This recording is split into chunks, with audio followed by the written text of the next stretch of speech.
What are the key elements that need to be included in a schematic diagram? Welcome to this informative video on schematic diagrams. Schematic diagrams are crucial tools in various fields like engineering, physics, electronics, and many others. They are used to represent the elements of a system using abstract and standardized symbols rather than realistic drawings. Today, we'll be talking about the key elements that need to be included in a schematic diagram. What are schematic diagrams? Schematic diagrams are a representation of the elements and interconnections in a system. They provide a simplified and clear understanding of the system by using universally accepted symbols to represent different components, thereby eliminating language barriers. What are the key elements in a schematic diagram? Creating a schematic diagram involves several essential components, which we'll be looking at next. 1. Symbols. Symbols represent the different components present in your system.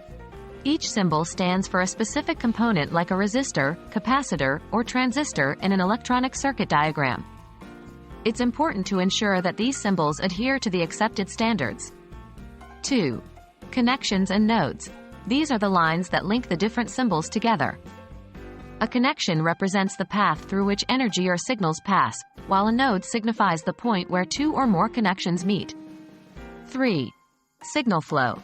A schematic diagram should indicate the direction of signal flow, usually shown by arrows. This is especially important in electronics and communication systems. 4. Labels and notations.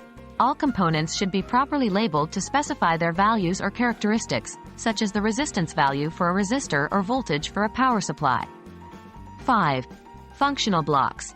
In complex diagrams, functional blocks are used to represent a group of components performing a specific task. It helps in understanding the overall function of the system. What are the general practices for creating schematic diagrams? Creating schematic diagrams is not just about throwing together some symbols. There are several general practices to be observed. Try to maintain a flow from left to right and top to bottom, mirroring the way most people read. This makes your schematic intuitive to understand.